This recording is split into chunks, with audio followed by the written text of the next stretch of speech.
हमें अच्छा लगा कि हम सब बहनें मिलकर आज इस दिन को सेलिब्रेट करें।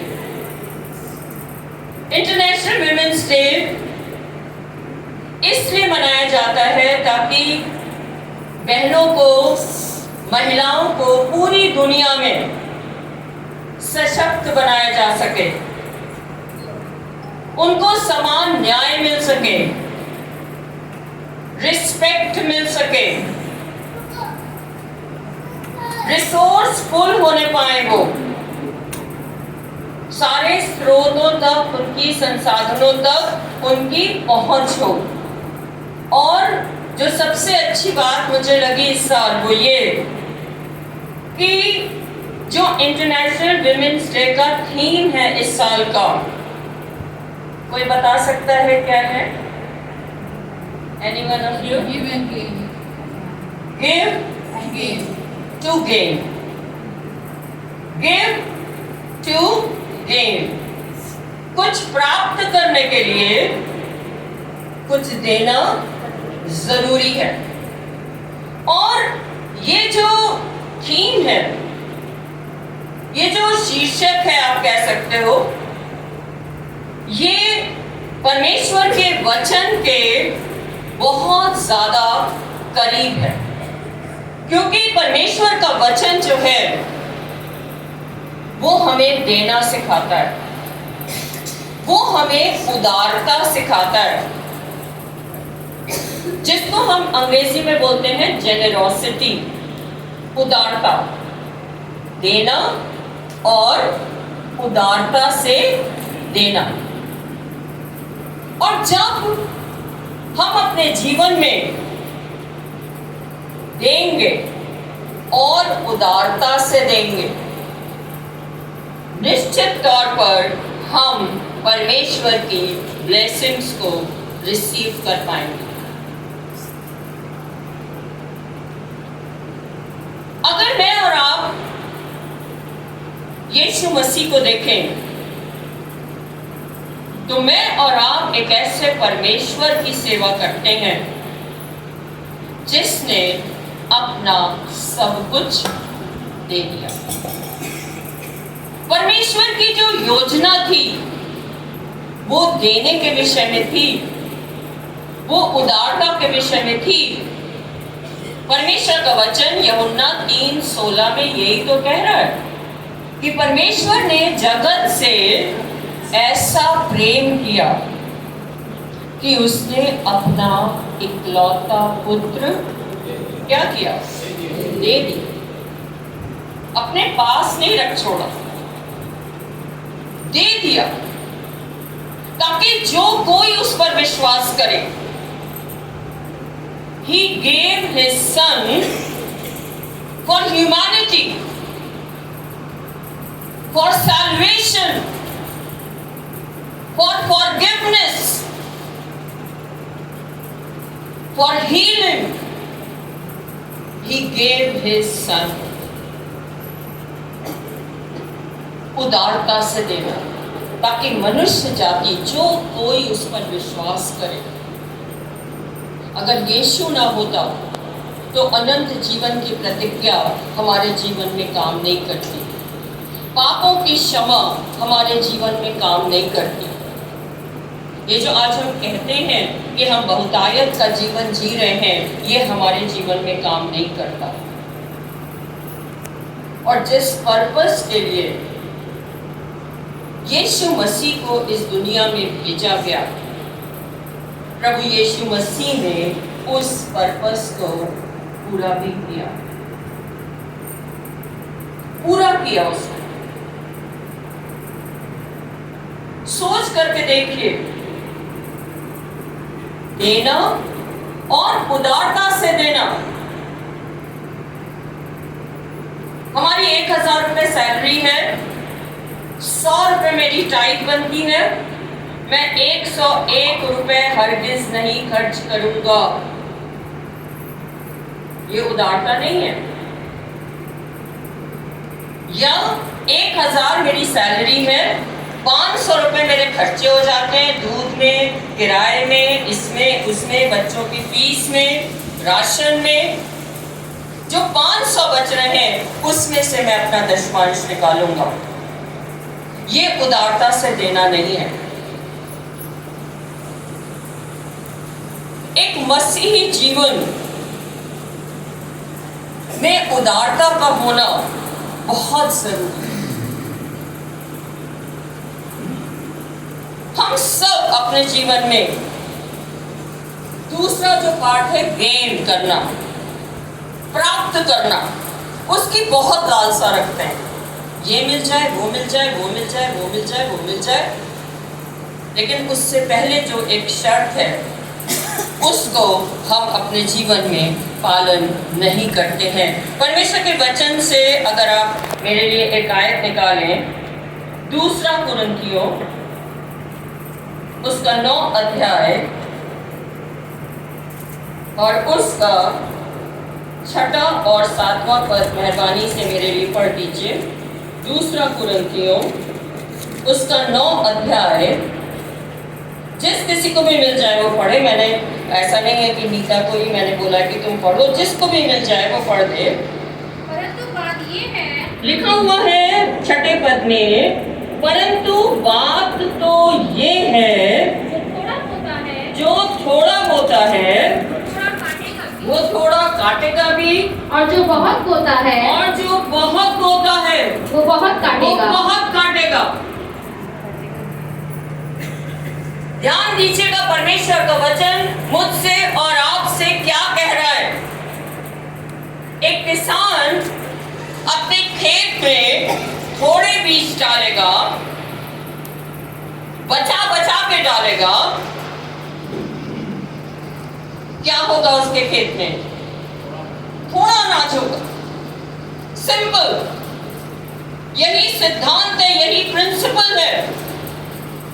थोड़ा होगा। लेकिन बाइबल जो है वो मुझे और आपको बता रही है, पर जो बहुत होता है, जो किसान अपने बीज को बिखेरता है, उसे छितराता है, उसे फैलाता है, वो बहुत काटेगा। आज हो सकता है कि आपको ऐसा लगता हो कि थोड़ा कर देना मेरे लिए बहुत अच्छा है। मैं आपको बताना चाहती हूं कि जैसा आप बोगे वैसा ही आपको मिलेगा। जिस तरीके से हम बोएंगे हम उसी तरीके से काटने पाएंगे। अगर हम उदारता से बोएंगे, लेट मी टेल यू, अगर हम उदारता से बोएंगे तो हम उदारता से काटने पाएंगे, उदारता से काटने पाएंगे। आपको आज लगेगा कि बाप रे मेरे सारे पैसे खर्चा हो जा रहे हैं, मेरा समय सारा निकला जा रहा है, मेरा घर यूज हुआ चला जा रहा है, मैं क्या करूं, आने वालों का यहाँ तांता लगा रहता है, कितनी बार चाय बनेगी, कितनी बार खाना बनेगा, बहुत खर्च हो रहा है, कितनी बार पैसा मुझे बुलाएंगे, कितने घंटे मैं चर्च में दूंगा, मैं अपना काम घर का कर नहीं पा रहा हूं। मैं आपको बताना चाहती हूँ ये उदारता है जिसमें आप बो रहे हैं, और एक दिन आप उसी उदारता में काटने पाएंगे। जिस तरह से आप बोएंगे, बहुत से लोगों से अगर आप बात करें वो आपसे आएंगे चर्च में या कहीं पर भी, 1 घंटे काम किया, 1 घंटे प्रैक्टिस की और इसके बाद अब हम नहीं कर पाएंगे। क्यों भाई बहन, क्या बात? हमें जाके खाना बनाना है, हमें जाके होमवर्क कराना है बच्चों को, कल मेरे बच्चों के एग्जाम है, मुझे उन्हें पढ़ाना है। What are you sowing in the house of God? What are you sowing? As you sow, so shall you reap. जैसा आप बोगे वैसा ही आप काटने पाओगे। बाइबल में लिखा हुआ है 7वें पद में, पढ़िए। हर एक जन जैसा मन में ठाने, लिखा हुआ है हर एक जन जैसा मन में ठाने वैसा ही दान करे, वैसा ही दान करे, ना कुड़ के, ना कुड़ के और ना दबाव से, क्योंकि परमेश्वर हर्ष से देने वाले से प्रेम रखता है। यस, ना दबाव से और ना कुड़ के, क्योंकि परमेश्वर हर्ष से देने वाले से प्रेम रखता है। यहाँ पर मैं आपको एक बात बताना चाहती हूँ कि जब मैं इन वर्सेस को पढ़ रही हूँ तो मैं बिल्कुल आपसे पैसे की बात नहीं कर रही हूँ। जैसा आप अपने मन में ठानते हैं,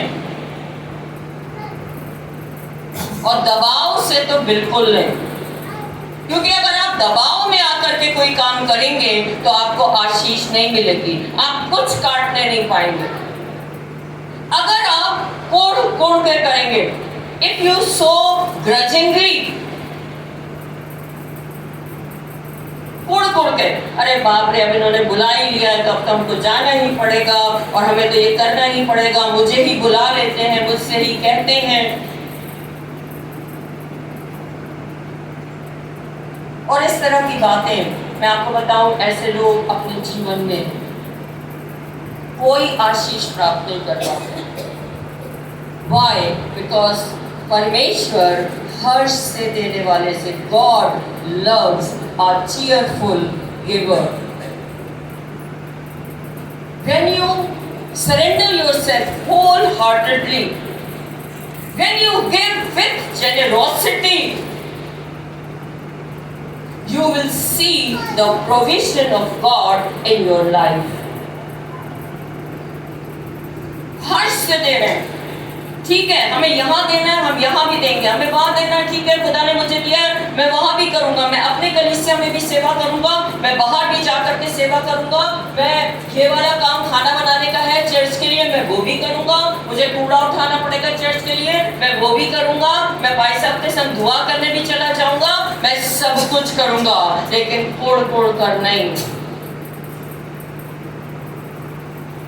अगर आपने कहा ले आओ, फिर फोन आ गया, फिर बुला लिया, फिर जाना पड़ेगा, ठंड कितनी ज्यादा है, घर में कितनी प्रॉब्लम है, बच्चे बीमार हैं, वाइफ बीमार है, मुझे आज छुट्टी लेनी पड़ेगी, मुझे आज अपनी तनख्वाह कटानी पड़ेगी। अगर हम इस तरह से कोड़ करके कर रहे हैं काम, मैं आपको बताना चाहती हूँ, आपको कोई ब्लेसिंग नहीं मिलेगी, because God loves a cheerful giver. हर्ष से देने वाले से परमेश्वर प्रसन्न होता है।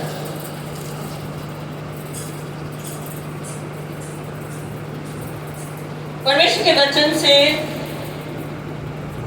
एक आयत मेरे साथ निकालें, मत्ती उसका 10 अध्याय और उसका 8वां पद। मत्ती उसका 10 अध्याय।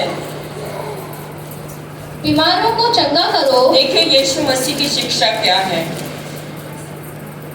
जब तक यीशु मसीह इस दुनिया में रहे,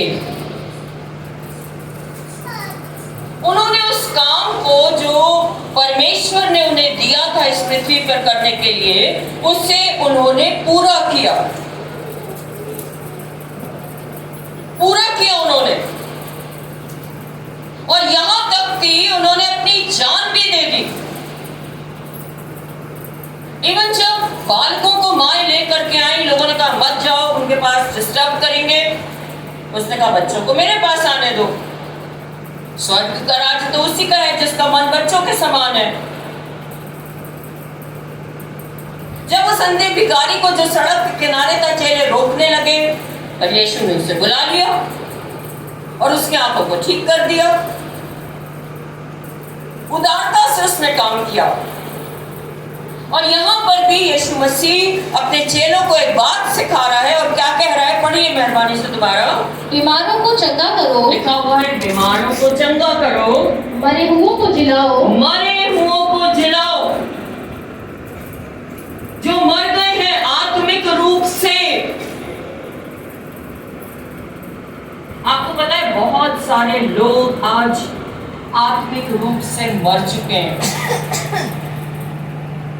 They are sitting in the church, but they are thinking about other things. They are sitting in the church, but they are playing with their phones. They are sitting in the church, but they are texting their girlfriends. आत्मिक रूप से मरे हुए लोग, परमेश्वर का वचन कह रहा है मरे हुए को जलाओ, और आगे पढ़िए, कोड़ियों को शुद्ध करो, कोड़ियों को शुद्ध करो। जो अशुद्ध है, जिनका आत्मा अशुद्ध है, जिन्होंने अपने मन में तमाम तरीके की चीजों को भर लिया, यीशु के प्रेम को नहीं भरा, तमाम बुरी बातों को भरा है। चर्च बहुत खराब, चर्च के लोग बहुत खराब, चर्च के पास्टर बहुत खराब, पास्टर का परिवार बहुत खराब, बिशप साहब बहुत बेकार। इन सब बातों से हमने भर लिया अपने दिल को, और ये बातें कोड़ के समान हमारे जीवन को गंदा कर रही हैं। आपको पता नहीं चल रहा है, लेकिन ये चीजें हमें अशुद्ध कर रही हैं। और आपको पता है ना, आपके खाने पीने से आप अशुद्ध नहीं हो रहे हैं कि ये वाला मांस मत खाओ, वो वाला खाओ, ये वाली चीज मत खाओ, वो वाली चीज मत खाओ। बाइबल कह रही है, मैं नहीं कह रही। जो हम खा रहे हैं उससे हम अशुद्ध नहीं हो रहे, जो हमारे अंदर से निकल रहा है हम उससे अशुद्ध हो रहे हैं। बाइबल कह रही है कोढ़ियों को चंगा करो, दुष्ट आत्माओं को निकालो, दुष्ट आत्माओं को निकालो। तुमने सेत में पाया है, वेरी गुड, तुमने सेत में पाया है, सेत में दो, सेत में दो। क्या यीशु ने हमसे कुछ चार्ज किया है? Has Jesus charged anything?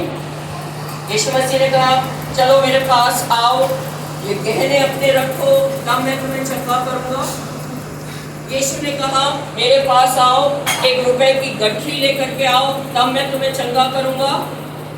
क्या यीशु ने ऐसा कहा? यीशु ने ऐसा नहीं कहा। तुमने सेत में पाया है, तुमने फ्री में पाया है, तुमने उसके लिए कोई दाम नहीं चुकाया, यीशु ने तुम्हारे लिए दाम चुकाया है। यीशु ने अपने आप को तुम्हारे लिए कुर्बान किया है। और सेत में दो, सेत में दो। कभी कभी मैं इस बात को सोचती हूँ कि जो कुछ भी परमेश्वर ने मुझे दिया वो मेरा नहीं है, वो सब कुछ खुदा का है, वो सब कुछ खुदा का है, वो सब कुछ खुदा के लिए इस्तेमाल होना है।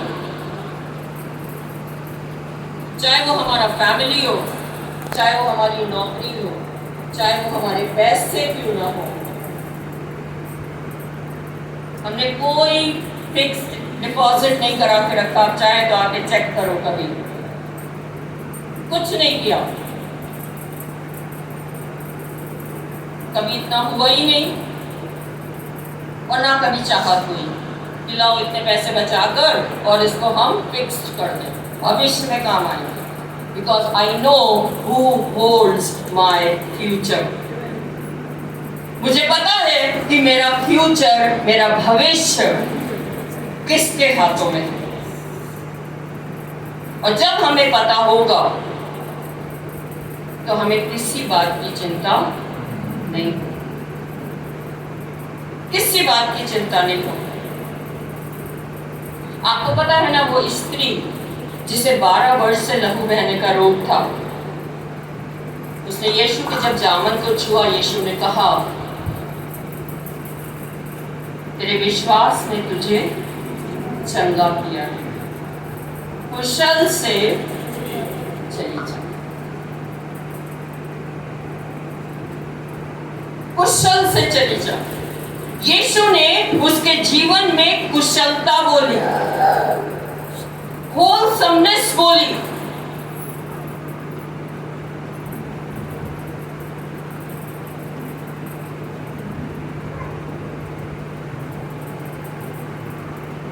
मेरे संग एक पद निकाले, लू का उसका 6 अध्याय और उसका 38वां पद। दिया करो तो तुम्हें भी दिया जाएगा। पूरा पढ़िएगा जी। दिया करो तो तुम्हें भी दिया जाएगा। लोग पूरा नाप दबा दबा कर, लोग पूरा नाप दबा दबा कर और हिला हिला कर, और हिला हिला कर और उभरता हुआ तुम्हारी गोद पे डालेंगे। तुम्हारी गोद में डालेंगे। क्योंकि जिस नाप से तुम नापते हो, क्योंकि जिस नाप से तुम नापते हो, उसी से तुम्हारे लिए भी नापा जाएगा। उसी से तुम्हारे लिए भी नापा जाएगा। अगेन मैं आपसे कह रही हूँ कि यहाँ मैं सिर्फ आपके फाइनेंसेस की बात नहीं कर रही हूँ। फाइनेंस तो अपने आप ऐड हो जाते हैं उस दिन से जिस दिन से आप खुदा से मोहब्बत करने लगते हैं। आप देखिए, माँ बाप अपने जिस बच्चे को, बेटे को या बेटी को प्यार करते हैं, उसके लिए सब कुछ कर देते हैं। खुद अच्छा नहीं पहनते उसे पहनाते, खुद पढ़े लिखे नहीं होते बच्चे को पढ़ाते हैं। बाइबल कह रही है दिया करो तो तुम्हें भी दिया जाएगा। और ये देना, ये गिविंग हमारे जीवन में तभी आएगी जब हम यीशु मसीह से प्रेम करेंगे। मैं एक ऐसी बहन को जानती हूं जो अभी यंग ही थी, विडो हो गई। उसके हस्बैंड एक अच्छी जॉब करते थे, गवर्नमेंट जॉब। जितने भी साल उन्होंने नौकरी की, उनको पैसा मिला, जो भी मिला होगा 30-40 लाख रुपए, जो भी मिला, आई डोंट नो। उसने क्या किया, जो भी पैसा उसे मिला उसका 10% निकाल कर उसने परमेश्वर के सेवक के हाथों में दे दिया। It was a good amount, it was a huge amount, अच्छा पैसा था। बट मालूम है क्यों किया उसने? क्योंकि वो प्रभु से बहुत प्यार करती थी। जिस नाप से तुम दोगे, और आज आपको मालूम है उसके बेटे के पास गवर्नमेंट जॉब है और उसकी बेटी विदेश में नौकरी कर रही है। जिस नाप से तुम दोगे उसी नाप से तुम्हें दिया जाएगा। What is your measurement for measuring the love of God? अगर वो लव सिर्फ संडे चर्च आना, चले जाना है, then it is fine, okay. अगर वो लव सिर्फ ये सोचना है कि हम इतना ही करेंगे, it is fine with you. ठीक है, लेकिन आप सोच करके देखिए, पिछले सालों में खुदा ने आपको कितनी बड़ी नौकरी दी, कितने ऊंचे स्थान पर रखा, कितनी ब्लेसिंग दी। क्या उस हिसाब से आपने अपनी गिविंग खुदा के लिए बढ़ाई है, या आप अभी उसी स्थान पर हैं जहां पर आज से आप 10 साल पहले थे? सोच के देखिएगा, सोच के देखिएगा। 10 साल पहले मैं एक अमाउंट चर्च में देता था, आज मेरी सैलरी उससे 100 गुना बढ़ गई है। बट क्या मैंने अपनी गिविंग्स को, वो कुछ भी हो सकती है, खुदा के लिए बढ़ाया? बाइबल कह रही है जिस नाप से तुम नापो, दोनों बातें हैं, जिस नाप से नापोगे और जैसा दोगे तो तुम्हें भी दिया जाएगा। बट इट ऑल डिपेंड्स ये सब चीजें जो मैं आपको बता रही हूँ, ये इस बात पर डिपेंड करेंगी कि आपका परमेश्वर के प्रति प्रेम कैसा है। प्रेम कैसा है, कितना प्यार करते हैं आप उसको। जब आप प्यार करेंगे, आप अपना समय खुदा के घर में देंगे। जब आप प्यार करेंगे, आपका प्रेम दूसरों के प्रति बढ़ता जाएगा। जब आप यीशु से प्यार करेंगे, आपकी सिंसेरिटी बढ़ती जाएगी। जब आप प्यार करेंगे, आप और अधिक वचन पढ़ते जाएंगे। जब आप प्यार करेंगे, आपका दुआ का समय और बढ़ता चला जाएगा। और जिस नाप से आप नापोगे, उसी नाप से आपके लिए नापा जाएगा।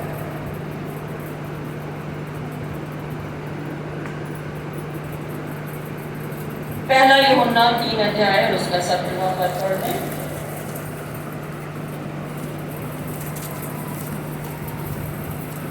पर जिस किसी के पास संसार की संपत्ति हो और वो अपने भाई को कंगाल देखकर उस पर तरस